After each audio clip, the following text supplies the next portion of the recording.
mientras que usted se coloca de pie, va buscando el texto para que leamos juntos la palabra del Señor. Ya hemos hablado de dos bienaventuranzas, hoy vamos a hablar de la tercera. La primera está en el capítulo 1, el versículo 3, bienaventurados los que oyen, los que leen, los que oyen y los que guardan la palabra de Dios. La segunda está en Apocalipsis capítulo 14, versículo 13, bienaventurados de aquí en adelante los que mueren en el Señor, porque ellos descansarán de sus obras, descansarán de sus trabajos, pero sus obras con ellos siguen. Y hoy vamos a ver la tercera bienaventuranza. Dice Apocalipsis 16, oí una gran voz que decía desde el templo a los 7 ángeles, id y derramad sobre la tierra las 7 copas de la ira de Dios. Fue el primero y derramó su copa sobre la tierra, y vino una úlcera maligna y pestilente sobre los hombres que tenían la marca de la bestia y que adoraban su imagen. El segundo ángel derramó su copa sobre el mar, y éste se convirtió en sangre como de muerto, y murió todo ser vivo que había en el mar. El tercer ángel derramó su copa sobre los ríos y sobre las fuentes de las aguas, y se convirtieron en sangre. Y oí al ángel de las aguas que decía, justo eres tú, oh Señor, el que eres y el que eras el Santo, porque has juzgado estas cosas. Por cuanto derramaron la sangre de los santos y de los profetas, también tú les has dado a beber sangre, pues lo merecen. También oí a otro que desde el altar decía, ciertamente, Señor Dios Todopoderoso, tus juicios son verdaderos y justos. El cuarto ángel derramó su copa sobre el sol, al cual fue dado quemar a los hombres con fuego. Y los hombres se quemaron con el gran calor y blasfemaron el nombre de Dios, que tiene poder sobre estas plagas, y no se arrepintieron para darle gloria. El quinto ángel derramó su copa sobre el trono de la bestia, y su reino se cubrió de tinieblas, y mordían de dolor sus lenguas. Y blasfemaron contra el Dios del cielo por sus dolores y por sus úlceras, y no se arrepintieron de sus obras. El sexto ángel derramó su copa sobre el gran río Éufrates, y el agua de éste se secó para que estuviese preparado el camino a los reyes del oriente. Y vi salir de la boca del dragón y de la boca de la bestia y de la boca del falso profeta 3 espíritus inmundos a manera de ranas, pues son espíritus de demonios que hacen señales y van a los reyes de la tierra en todo el mundo para reunirlos a la batalla de aquel gran día del Dios Todopoderoso. He aquí yo vengo como ladrón. Bienaventurado el que vela y guarda sus ropas para que no ande desnudo y vean su vergüenza. Y lo reunió en el lugar que en hebreo se llama Armagedón.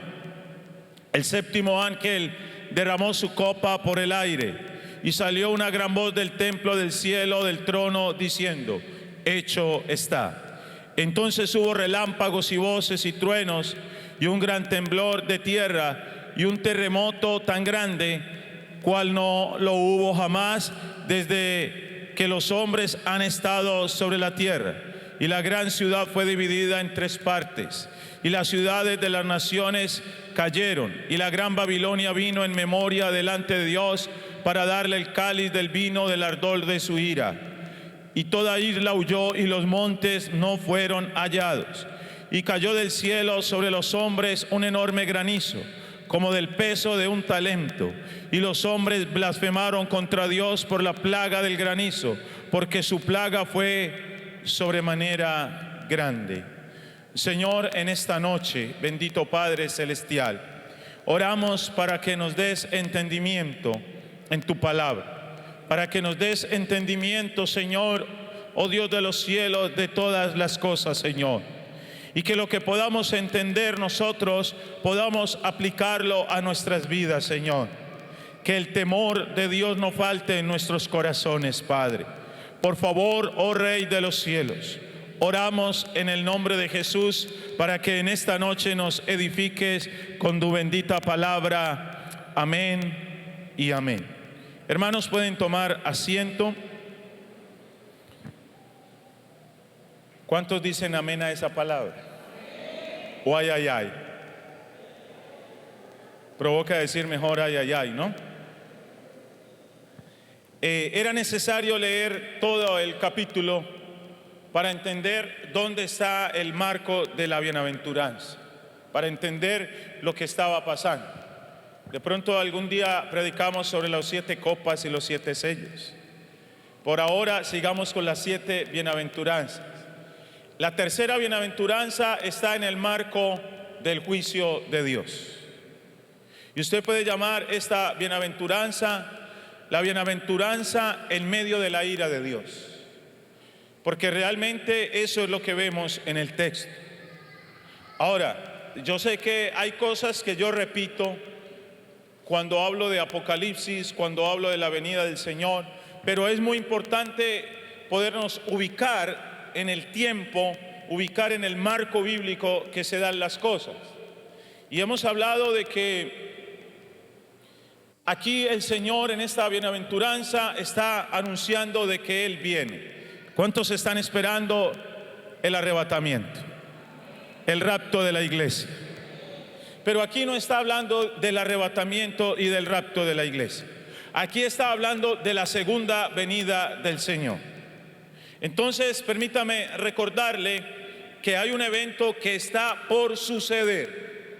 Y el evento que está por suceder es que nosotros, la iglesia del Señor, seremos sacados de esta tierra. Literalmente, dice la Escritura, arrebatados. Seremos levantados y estaremos por siempre con el Señor.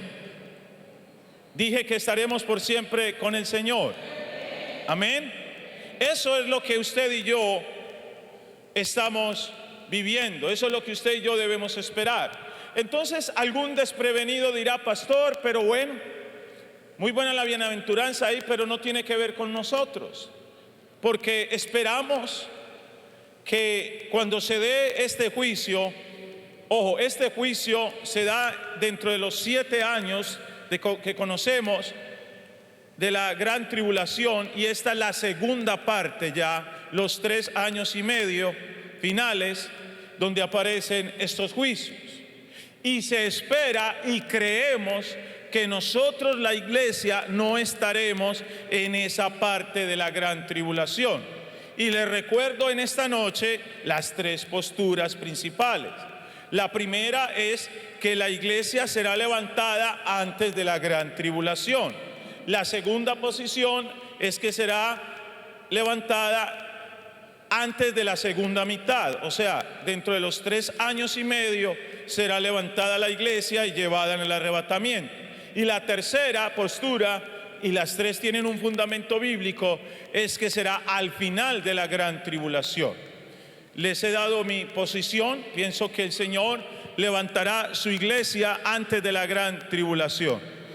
Y en algún momento esto es necesario, lo voy a enseñar a la iglesia para que la iglesia pueda entender las razones por las cuales decimos esto.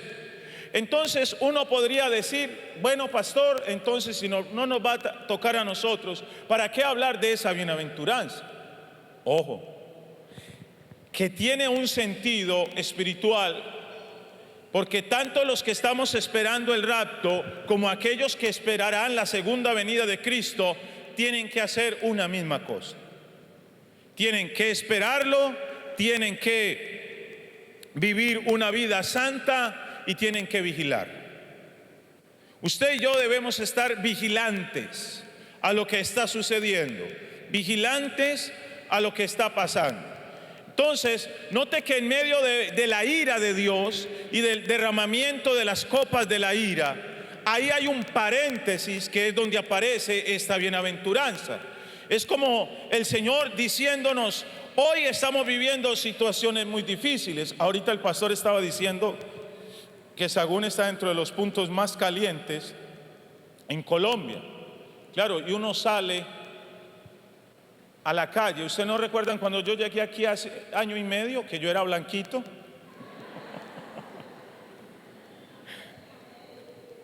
Hermano, uno sale a la calle y el calor el sofoco es impresionante, ¿no? Cuando el texto habla de que el sol literalmente va a quemar. O sea, ahorita estamos en la gloria. Me da risa porque a veces hablo con algunas personas de Medellín y me dicen: uy, hermano, los calores que están haciendo acá. Y yo le digo: lo invito unos días a Sagún para que sepa lo que es calor. Ustedes están allá en la gloria. Entonces, hermano, la temperatura a nivel mundial ha subido, se ha elevado. Y claro, tiene que ver por el tema de la destrucción de la capa de ozono. Pero aquí en Apocalipsis 16 vendrá el sol, va a quemar a los hombres literalmente, porque Dios traerá un juicio. Ahí usted va a encontrar básicamente 7 juicios. Pero en medio de esa tragedia hay una palabra de esperanza. Y esa es la palabra que usted y yo tenemos que recoger para nuestras vidas esta noche. Eso es lo que Dios tiene para nosotros. Mira, estamos viviendo tiempos no convencionales. La maldad ha crecido, la intolerancia, hay hambruna, hay sequedad, ya está faltando el agua a raíz de este fenómeno que estamos viviendo, ¿sí? Y hay una cantidad de cosas, violencia, y uno dice: Señor, ¿y cómo mantenerse uno como cristiano puro en un mundo de tanta maldad, de tanta crueldad? ¿Sabe cómo? Teniendo esperanza, sabiendo que el Señor va a regresar, esperando al Señor. ¿Cuántos estamos esperando al Señor? ¿Se está esperando al Señor? Hermano, está que viene. Y usted y yo tenemos que levantarnos y acostarnos todos los días pensando en eso, que Él va a regresar. Entonces, lo primero que quiero mostrar en esta enseñanza de esta noche es el valor de la bienaventuranza. Y déjeme decirle algunas cosas que son muy valiosas. La bienaventuranza nos deja ver que a pesar de los tiempos difíciles que usted y yo podemos vivir, hay esperanza para el justo. Aunque Dios derramó en su momento, o va a derramar mejor, la ira sobre la humanidad, sobre la tierra, para el justo siempre habrá esperanza. Aunque hoy vemos que hay injusticia en esta tierra, porque hay injusticia, porque los que gobiernan no temen, son injustos, pero el justo debe saber que para él hay esperanza. Dios dijo a través del profeta Isaías: dile al justo que le irá bien. Porque usted y yo tenemos que tener la mirada en lo eterno. Hermano, falta poco. Falta poco. Y el que ha de venir, ¿qué? El que ha de venir, vendrá. ¿Y no qué? Y no tardará. Falta poco, así que aguantemos otro poquito de calor, aguantemos otro poquito de injusticia, aguantemos lo que nos toque aguantar aquí en esta tierra, pero el que ha de venir vendrá. Así que la bienaventuranza nos trae esperanza a nosotros como justos. Segundo lugar, el valor de esta bienaventuranza está en que nos sirve de advertencia para que nos consagremos y podamos esperar al que dijo que vendría.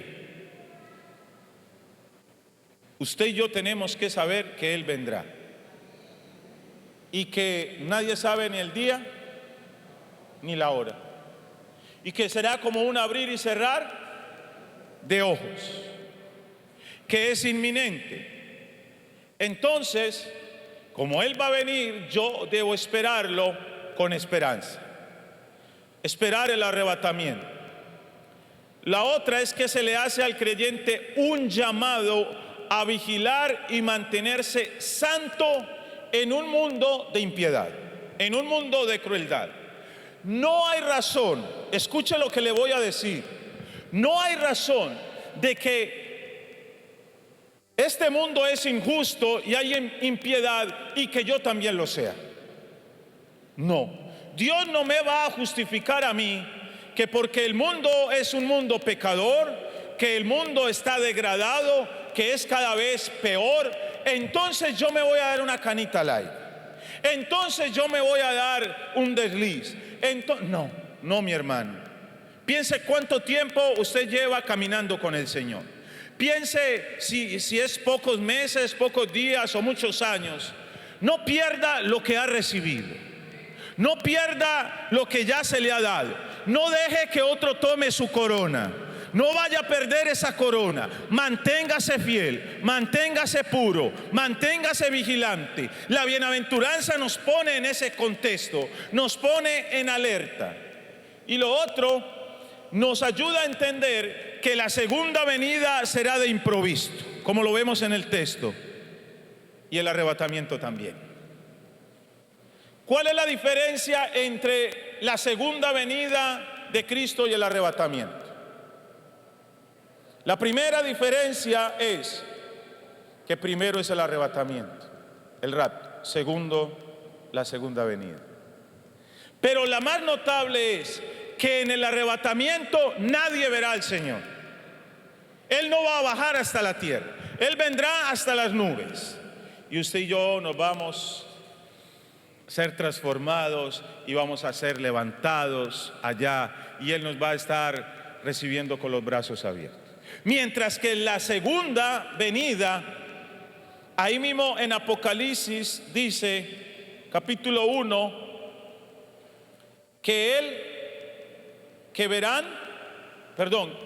Apocalipsis 1:7, he aquí viene con las nubes y todo ojo le verá. Y los que le traspasaron y todos los linajes de la tierra harán lamentación por él. Sí, amén. Imagínate lo que van a vivir personas que les hemos predicado el evangelio y no han querido recibir. ¿Vio lo que leímos en el texto? A pesar de que Dios trajo juicio, los hombres no se arrepentían. ¿Ve la dureza de corazón del hombre? Pero cuando Cristo venga en las nubes, en su segunda venida, porque vendrá ya para juicio y para establecer su reino, hermano, todo ojo le verá. Y algunos dirán, ay, si era verdad que Él iba a regresar. Cuando venga el arrebatamiento, los científicos buscarán explicaciones. Fueron los extraterrestres que se lo llevaron. ¿Qué pasó? Le van a buscar explicaciones. Pero aquellos que conocían la profecía, aquellos cristianos que no se consagraron, tendrán que decir, eso está escrito en la Biblia. Él dijo que vendría a sacar su iglesia de un mundo de aflicción, de un mundo de dolor, y que la llevaría con Él. Entonces, esos que en el rapto, que en el arrebatamiento se quedaron, les tocará vivir la gran tribulación. Y cuando yo leo los 7 sellos, yo le digo, Dios, gracias que no vamos a estar ahí. ¿O usted quiere vivir eso? Gracias que no vamos a estar ahí. Entonces note el valor que tiene la bienaventuranza. En segundo lugar, miremos la advertencia. Primero se nos hace una advertencia. He aquí, yo vengo como ¿qué? Como ladrón. ¿El ladrón avisa? ¿El ladrón toca la puerta? ¿Por dónde entra el ladrón? Por donde no lo vean. Por donde no lo vean, ¿cierto? Entonces Jesús, ojo, en medio de la ira de Dios y en medio de lo que Juan está escribiendo, el Señor hace un paréntesis para recordarle a la humanidad, para recordarle a la iglesia, he aquí yo vengo como ladrón. Él viene y Él hace, no es que Jesús sea un ladrón. Jesús no se va a robar la iglesia. ¿Sabe por qué no se la va a robar? Porque es de Él. ¿O no somos de Él? No nos compró con su sangre. No, cuando aparece como es una comparación.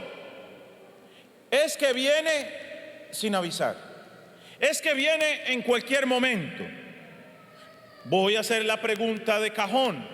¿Cuántos sabemos que el Señor viene pronto? ¿Lo está esperando? ¿Está preparado? Eso es lo que usted y yo nos tenemos que preguntar todos los días de nuestra vida. Entonces, Jesús dijo que Él viene como ladrón.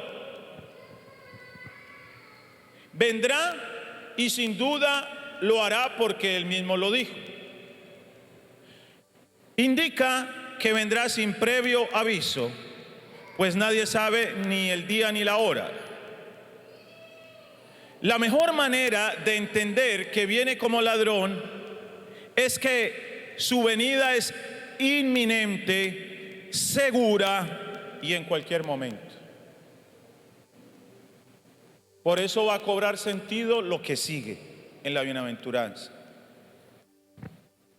Pero vamos a leer algunos textos. Vaya a Mateo 24, 43. ¿De qué estamos hablando aquí? ¿Del arrebatamiento o la segunda venida? Segunda venida. Porque ya en ese momento esperamos que Dios nos haya levantado la iglesia. Mateo 24, 43 dice: pero sabed esto, que si el padre de familia supiese a qué hora el ladrón habría de venir, velaría y no dejaría minar su casa. Ojo, está en el contexto también de la segunda venida. Vaya por favor a la primera carta de Tesalonicenses, capítulo 5, versículo 2. Y este se aplica perfectamente a nosotros. Primera de Tesalonicenses 5, 2. Porque vosotros sabéis perfectamente que el día del Señor vendrá así como ladrón en la noche. ¿Cuántos saben eso? ¿Cuántos dicen amén a eso? Note que dice, Pablo le está escribiendo a los tesalonicenses. Ojo, el apóstol Pablo daba por hecho de que Jesús levantaría su iglesia y que vendría pronto. Y cuando él le escribe a esta iglesia, él les está escribiendo: ustedes saben perfectamente que el día del Señor vendrá así como ladrón en la noche. Y cuando digan paz y seguridad, entonces vendrá sobre ellos destrucción repentina, como los dolores a la mujer encinta, y no escaparán. Tanto el texto de Mateo 24, 43 como este que acabamos de leer de Tesalonicenses nos hablan de la inminente segunda venida de Cristo, entendiendo que el Señor vendrá como ladrón, de sorpresa, sin aviso. Aunque en primera de Tesalonicenses se nos agrega que vendrá en un tiempo donde habría guerras, habría caos en el mundo y de repente habrá paz. ¿Y sabe de qué está hablando esto? Está hablando cuando el anticristo aparezca en un contexto de violencia, en un contexto de caos, y él va a aparecer como solución de paz. Y aún van a firmar un tratado de paz. Y la gente dirá: al fin tenemos paz. Pero cuando eso suceda, los que estén en ese momento deben estar alerta, porque el texto dice: entonces vendrá sobre ellos destrucción repentina, como los dolores a la mujer encinta, y no escaparán. Versículo 4 ahí dice: mas vosotros, hermanos, no estáis en tinieblas para que aquel día os sorprenda como ladrón. Iglesia, hermanos, por favor, ubiquémonos. entendamos lo que Dios viene hablándonos como iglesia.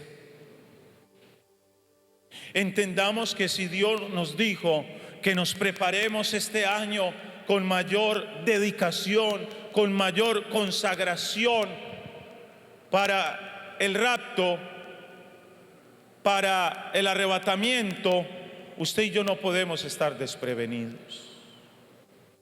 Aunque estos textos que le acabo de leer hablan de la segunda venida, se aplican porque los dos acontecimientos tienen algo en común: no se sabe cuándo van a pasar. No se sabe. Entonces nos pone a nosotros como iglesia en alerta. Usted y yo no somos ignorantes de esta verdad. Por eso yo quiero plantearle una pregunta esta noche.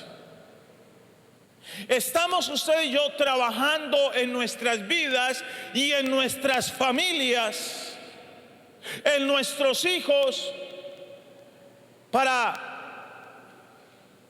el arrebatamiento? ¿Estamos usted y yo haciéndoles conscientes a ellos de esta verdad? ¿O es que queremos irnos nosotros y que ellos se queden aquí?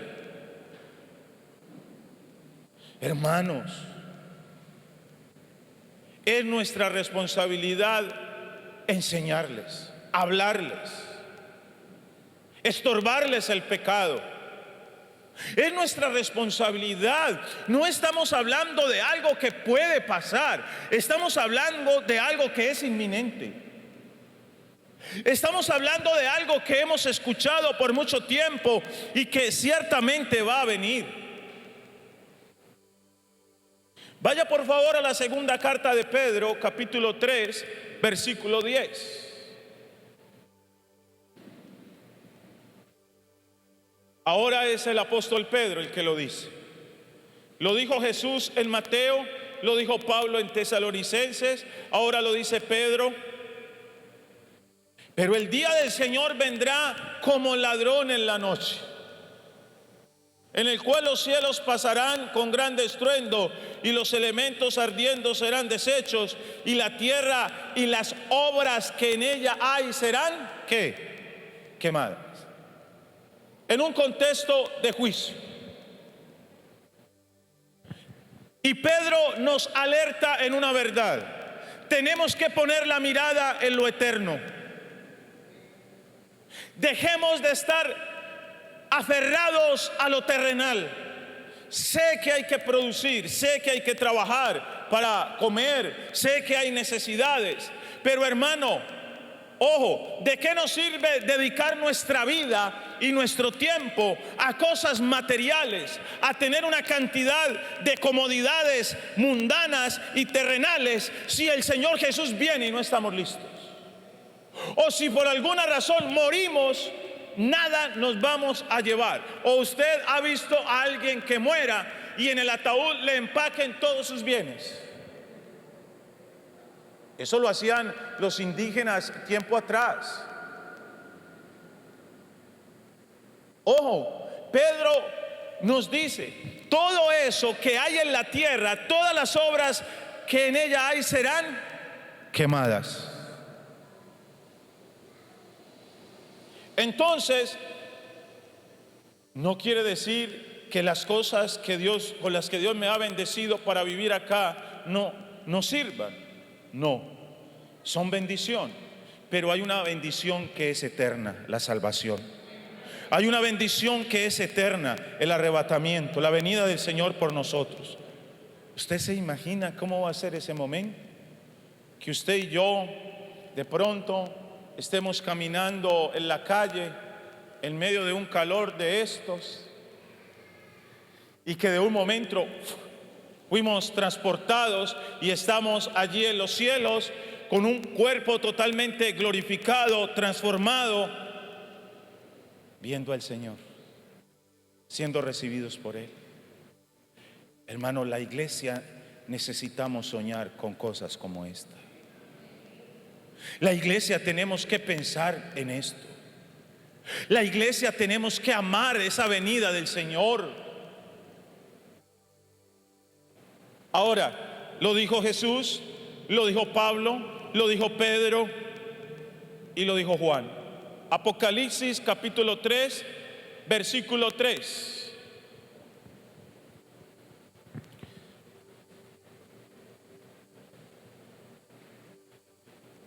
Acuérdate pues de lo que has recibido y oído y guárdalo.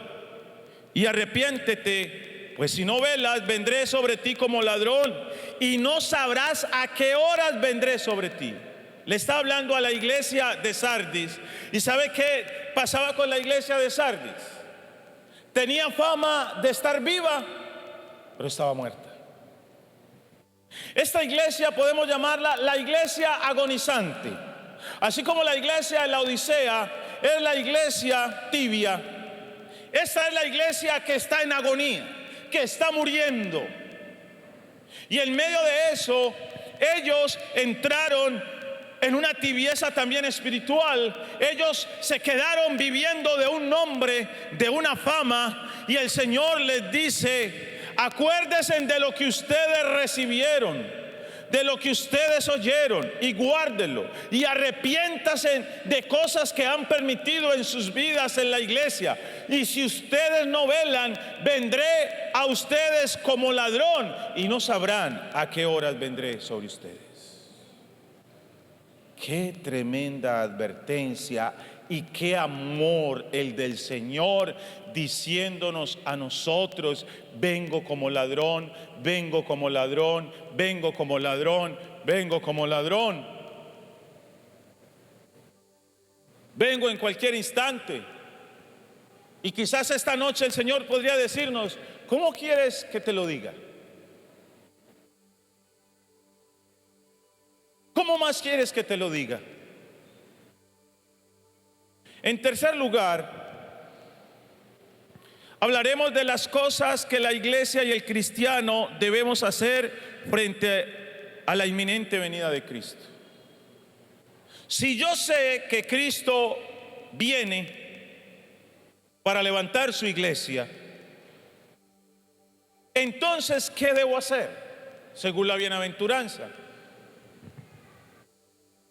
Y aquí es donde esto se pone interesante, porque la verdad se aplica tanto para el arrebatamiento como para la segunda venida del Señor. Ahora, note la bienaventuranza en Apocalipsis 16:15. He aquí yo vengo como ladrón. Bienaventurado el que vela y guarda sus ropas, para que no ande desnudo y vean su vergüenza. ¿Quién es el bienaventurado? ¿Quién es el bienaventurado? El que vela y el que guarda sus ropas. ¿Sí? ¿Qué le dijo el Señor a la iglesia de Sardis? Apocalipsis 3:3. Si no velas, vendré sobre ti como ladrón y no sabrás a qué horas voy a venir. Ahora, aquí en medio de este contexto, a nosotros que estamos esperando ser levantados por el Señor, se nos dice: sea vigilante, vigile, vele. Y aquí podemos decir: bienaventurado el que vela, es decir, aquella persona que está atenta a los acontecimientos, al entorno, aquella persona que entiende los tiempos, aquella persona que cuida su vida espiritual y se mantiene vigilando porque está esperando la venida del Señor. Hermanos, el Señor nos está diciendo que velemos. Vaya a Apocalipsis capítulo 3, versículo 1. La misma iglesia que le dije ahora, pero quiero ampliar el contexto. Escribe el ángel de la iglesia en Sardis, el que tiene los 7 espíritus de Dios y las 7 estrellas, dice esto: yo conozco tus obras, que tienes nombre de que vives y estás muerto. Ahora, ¿de qué estamos viviendo? ¿Del pasado? ¿De qué yo hice en el pasado? de que yo serví en el pasado, de que Dios me usó en el pasado. Esta iglesia vivió eso. Tenían fama de que estaban vivos, pero estaban muertos. Verso 2: sé vigilante y afirma las cosas que están para morir, porque no he hallado tus obras perfectas delante de Dios. Ojo la reprensión que el Señor tiene. El estado espiritual de la iglesia era un adormecimiento, era un letargo, y en medio de eso el Señor les dice: su estado espiritual, ustedes están muertos, están muriendo. Sean vigilantes y afirmen las cosas que están para morir.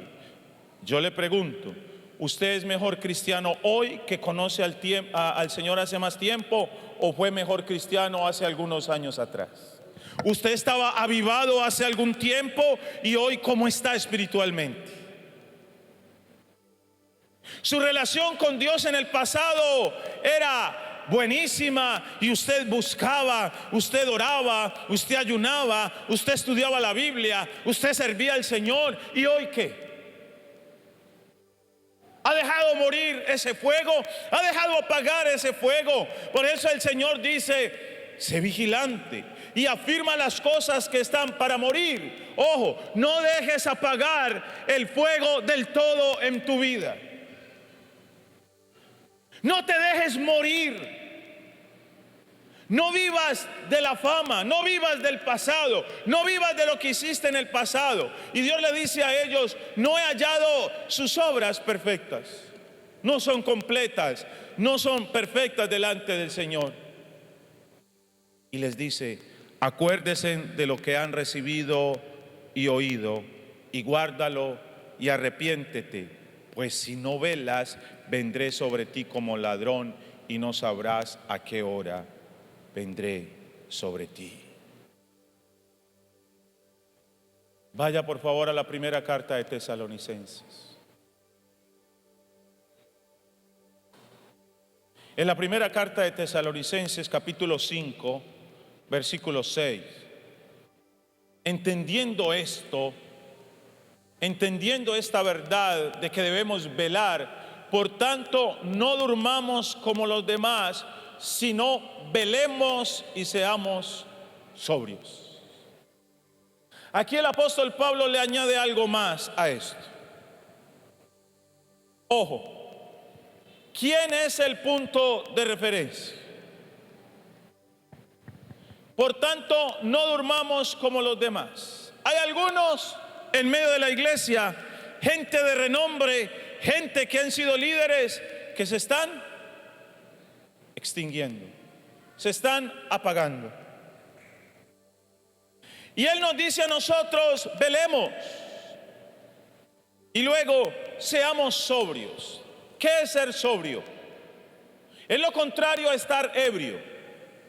El borracho no tiene control sobre su cuerpo, no tiene control ni aún sobre sus sentidos, porque al estar bajo el efecto del alcohol, sus sentidos están embotados. El Señor nos está diciendo: vivan una vida equilibrada, vivan una vida completa. Hermanos, vivamos en esta tierra sabiendo una cosa: nuestra ciudadanía está en los cielos. Caminemos en esta tierra sabiendo una cosa: que nuestra estadía en esta tierra es temporal. Sí hay que trabajar, sí hay que estudiar, sí hay que prepararnos, porque no sabemos a qué horas viene el Señor. Pero tenemos que darle relevancia, tenemos que darle prioridad a lo espiritual. Y entender de que hoy como nunca el levantamiento de la iglesia, el arrebatamiento está más cerca que nunca. Hermanos, el Señor nos dice que estemos vigilantes. Y yo quiero que usted se haga una pregunta esta noche, antes de seguir adelante. ¿Qué cosas ponen en peligro nuestra eternidad? ¿Qué cosas ponen en peligro nuestra salvación? Puede ser nuestra negligencia. Como la iglesia de Sardis empezó a apagarse lentamente, lentamente. Dejo de orar. Ya hago el devocional 1 o 2 veces por semana. Ya no oro todos los días. Ya no leo la Biblia todos los días. Antes me congregaba todo el tiempo, ya no, cada 8 días. Antes ayunaba, ya no lo hago. Ojo, hermanos, cuando yo estoy conectado con Dios, estoy despierto, estoy avivado, puedo estar vigilante, puedo entender lo que está pasando. Eso es vivir de una manera sobria. No vivamos como el borracho, que no sabe a dónde va, que le da rienda suelta a sus pasiones, rienda suelta a sus deseos, que no tiene control sobre sí mismo. Por eso la pregunta es: ¿qué cosas pueden poner en peligro mi eternidad? ¿Cuántos quieren que el Señor venga por ustedes? Entonces yo debo saber qué cosas pueden poner en peligro mi vida. Cosas tan sencillas como si yo tengo un celular y tengo amigos que no son cristianos y me están mandando imágenes pornográficas. Cosas de estar visitando páginas que no agradan a Dios, estar viendo contenidos que no agradan a Dios. Eso está poniendo en peligro mi eternidad. Yo me tengo que blindar, yo me tengo que cuidar. Yo tengo que unirme a la gente que está avivada espiritualmente, no al que está muriéndose. A ese tengo que exhortarlo, animarlo, orar por él y ayudarlo hasta donde pueda. Pero yo no puedo estar con gente que está apagándose y muriendo espiritualmente. Yo le pregunto, ¿qué cosas puede poner en peligro su salvación, su eternidad? No estamos hablando, mi hermano, de una inversión de cualquier cosa. Uno en esta vida puede perder lo que sea. Un chico puede perder un año escolar, un semestre en la universidad, podemos perder plata, podemos perder cualquier cosa de esta tierra. Pero hay una cosa en la que usted y yo no podemos fallar. No podemos jugar ni perder nuestra eternidad, nuestra salvación. Con eso no se juega, mi hermano. Por eso vale la pena evaluar. Vale la pena evaluar.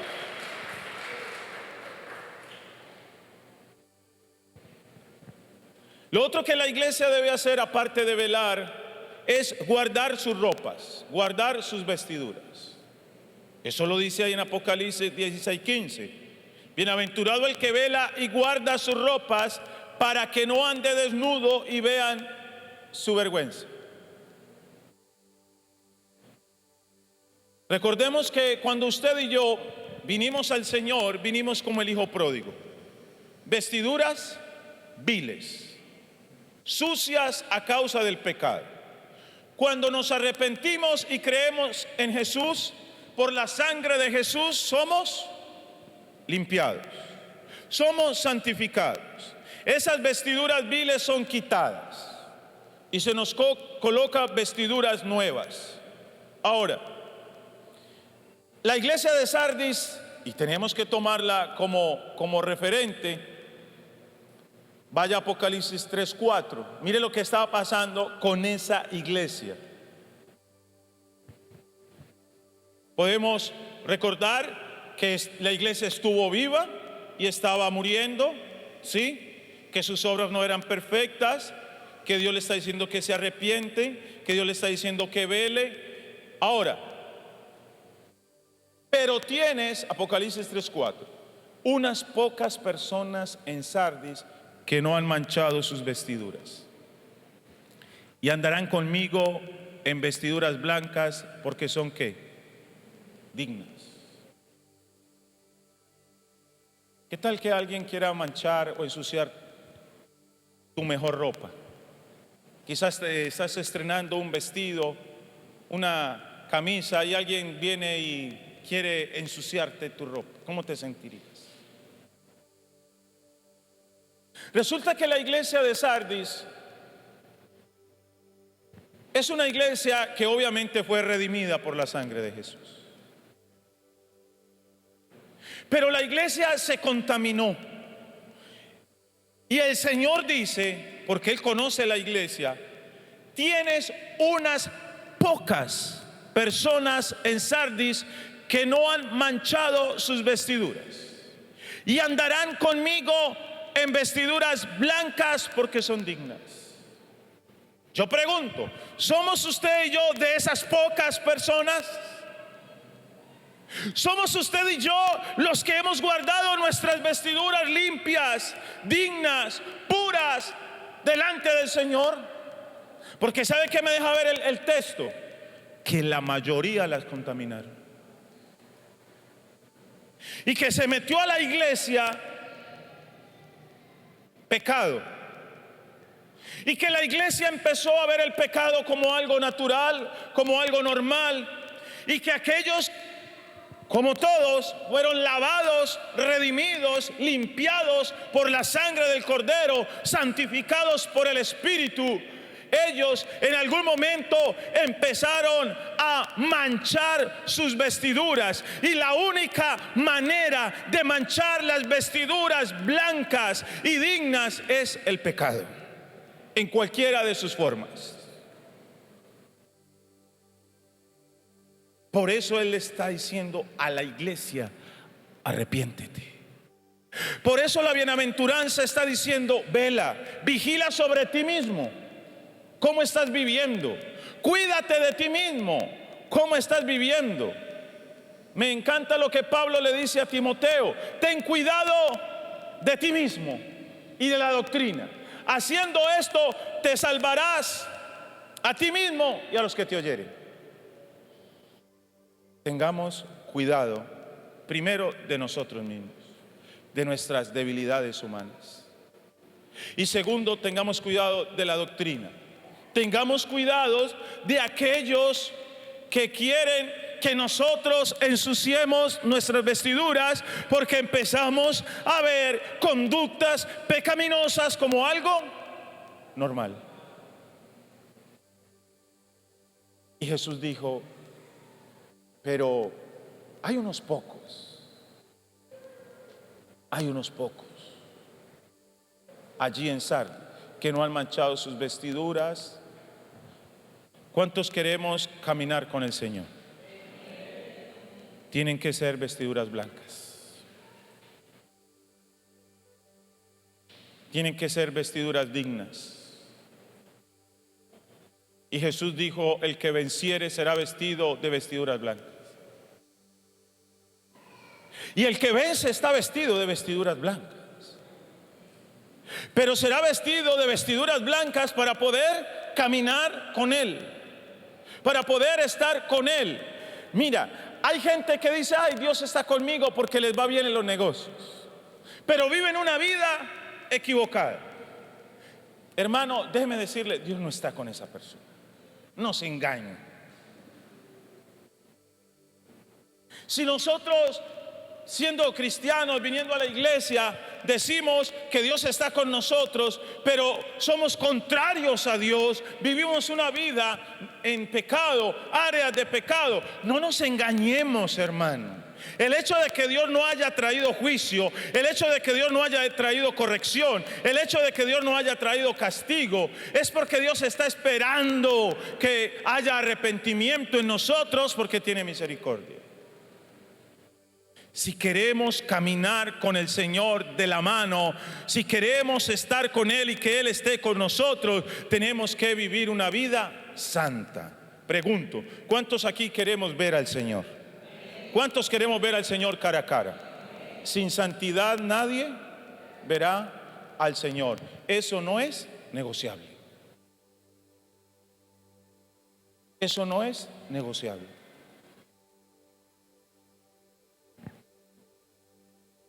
Apocalipsis 7:14. Nota el valor de las vestiduras. Yo le dije, Señor, bueno, la pregunta que se dice ahí es, ¿quiénes son estos, toda esta multitud que hay allí?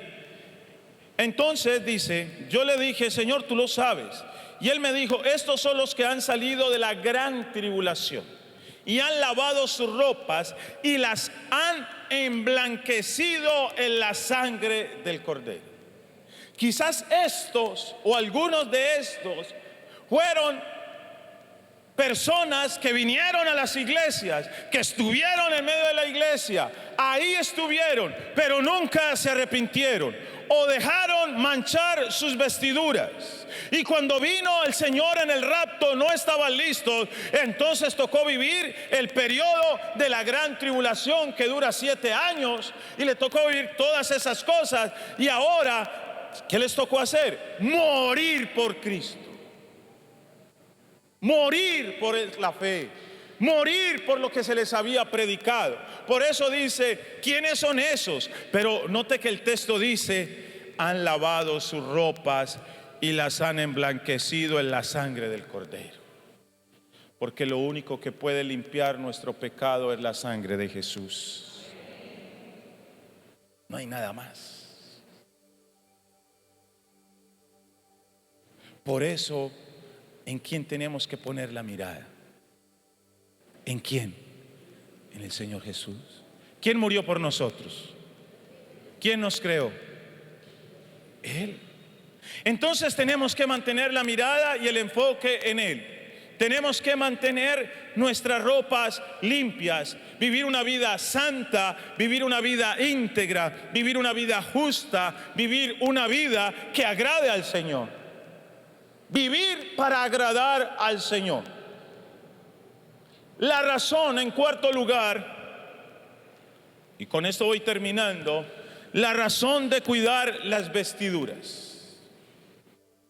Hermano, si alguien quiere ensuciarle, yo le pongo un ejemplo sencillo. Usted viene para la iglesia un domingo bien organizado, quizás se puso la mejor pinta, y usted viene y cuando usted viene en la calle ve que viene un carro y que hay un charco de agua, ¿usted qué hace? Usted se quita, ¿no? Pues hermano, aquel que quiera venir a ensuciarle sus vestiduras con pecados en cualquiera de sus manifestaciones, usted tiene que correrle, porque te va a contaminar, porque te va a ensuciar, porque te va a dañar.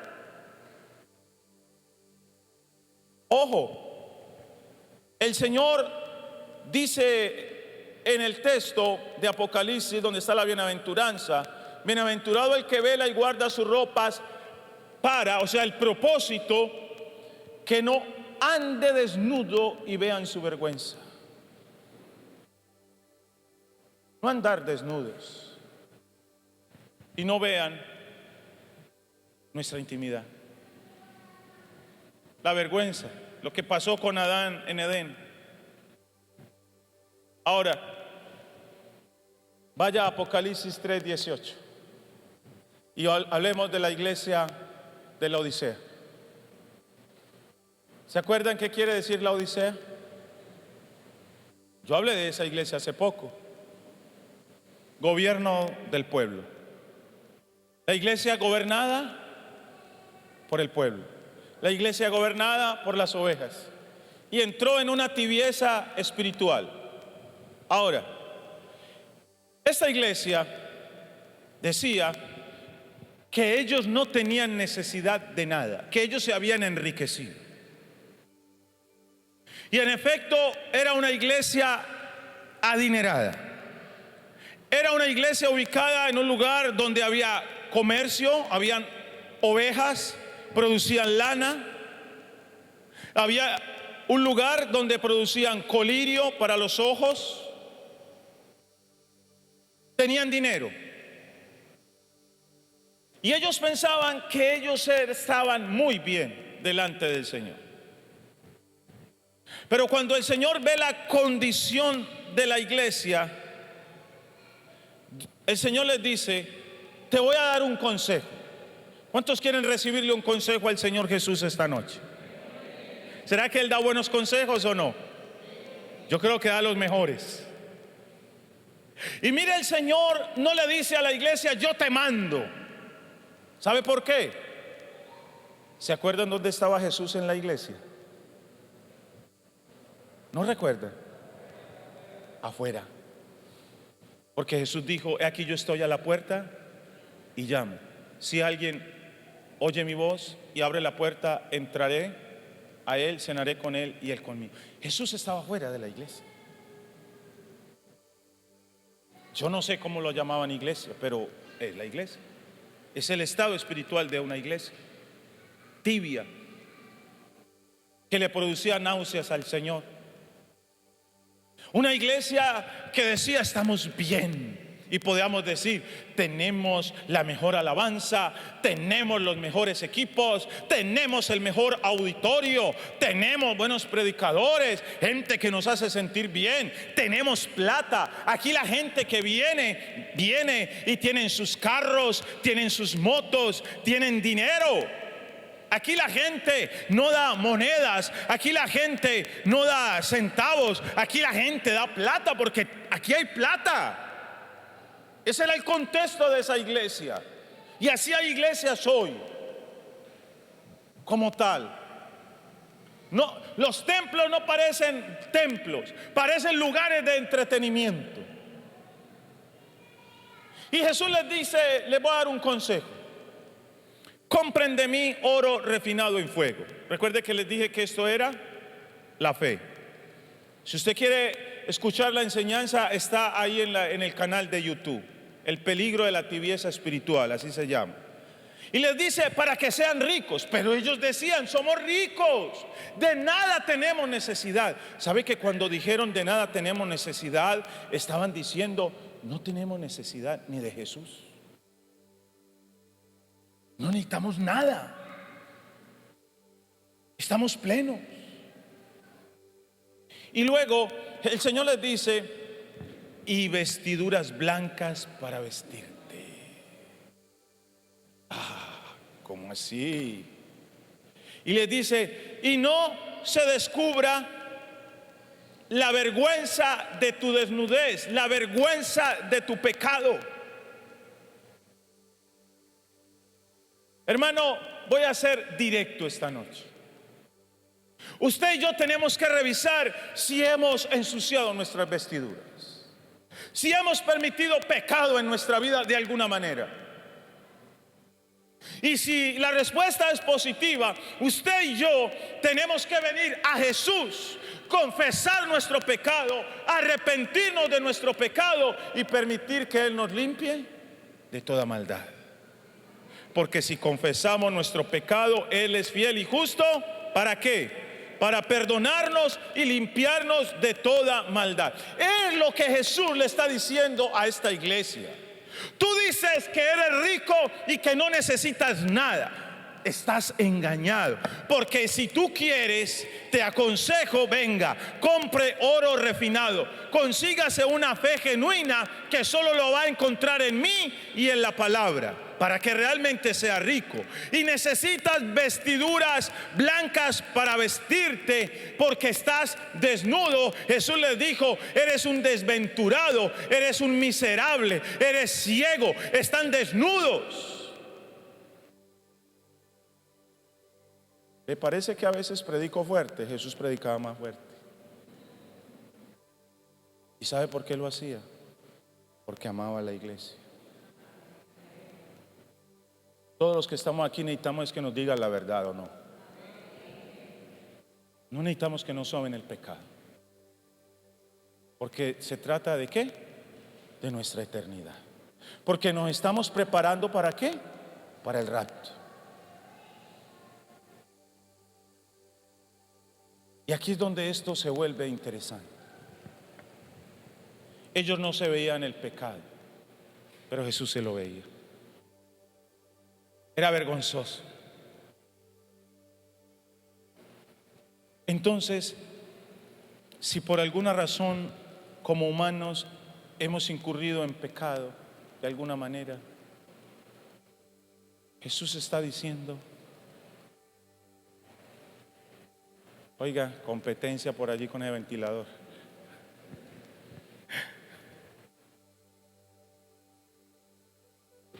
Voy a pedirle al pastor Joy que venga por acá. ¿Cuántos bienaventurados hay aquí conmigo esta noche? Bienaventurado el que vela y el que guarda sus ropas. Ahí está la bienaventuranza. En medio de un contexto de pecado, de juicio difícil, hay esperanza. Hermano, se lo digo con todo mi corazón, guardémonos, ayudémonos unos a otros. Ayudémonos. No busquemos la caída del otro. No escondamos el pecado del otro. No, así no le vamos a ayudar. Colócate de pie, por favor. Señor, en esta noche,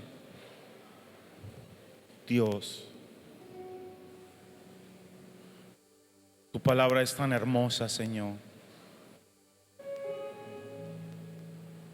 que hiciste un paréntesis. Es como hacer un paréntesis en el cielo, en la revelación que Juan estaba teniendo, porque Juan oyó y vio. Y Juan estaba escribiendo, y estaba escribiendo los juicios que venían sobre la tierra. Y veía el corazón endurecido del hombre que, a pesar de los juicios, no se arrepentía. Y entonces tú, Señor, hiciste un paréntesis para traer esperanza, para decirle a aquellos que vivirán esa época tan difícil: he aquí, vengo pronto, vengo como ladrón.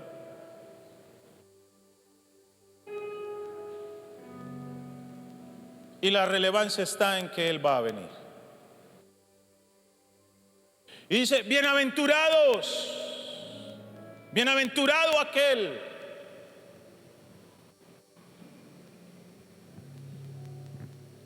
que vela y que guarda sus ropas para cubrir su desnudez y no se vea su vergüenza. ¿Sabe que esta noche usted y yo podríamos salir de acá con vestiduras blancas, total?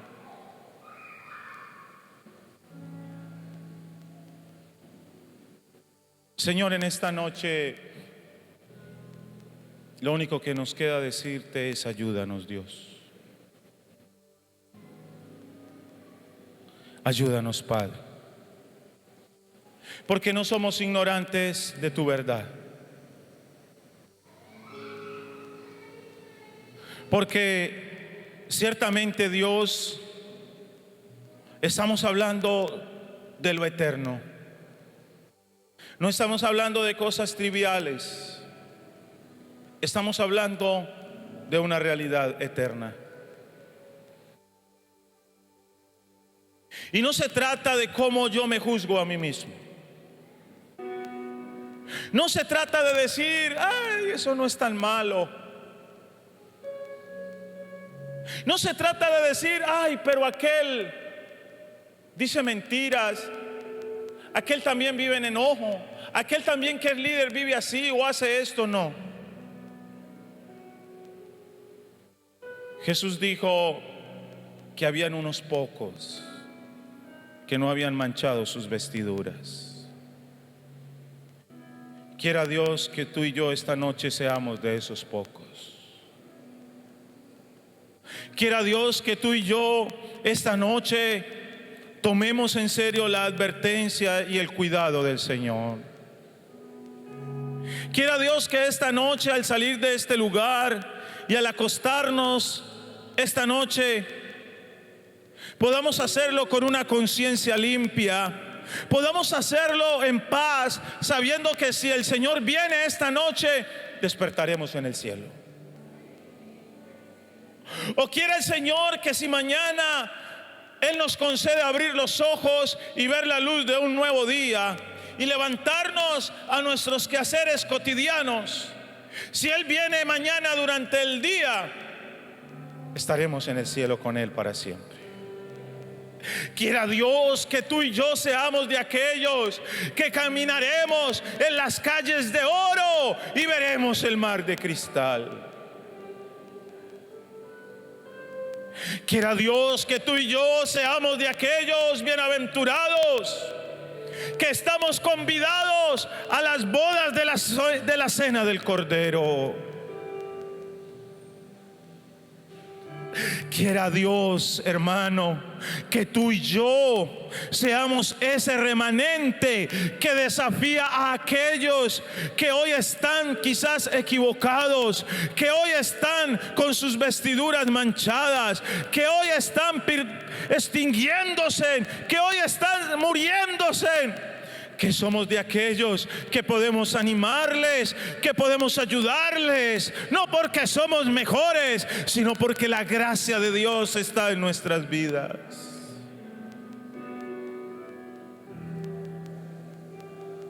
Quiera Dios que esta noche, mi hermano,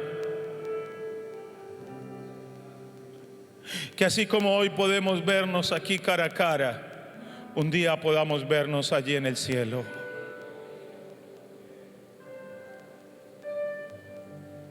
Quiera el Señor que esta noche nuestra mentalidad sea cambiada y tú y yo podamos mirar hacia lo eterno y podamos recordar las palabras del Maestro cuando dijo: en la casa de mi Padre muchas moradas hay, me voy a preparar un lugar para vosotros, me voy a preparar un lugar para ti en el cielo, para que estés conmigo.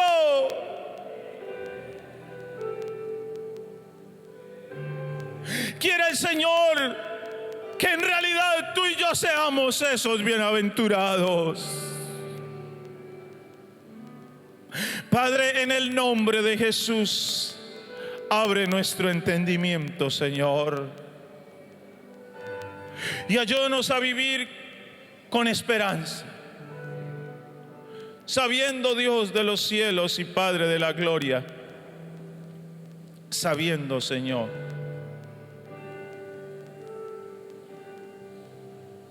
que hay una herencia reservada para nosotros en el cielo, incontaminada, incorruptible, inmarcesible. Dios, gracias. Gracias, Señor. Gracias, Dios. Gracias.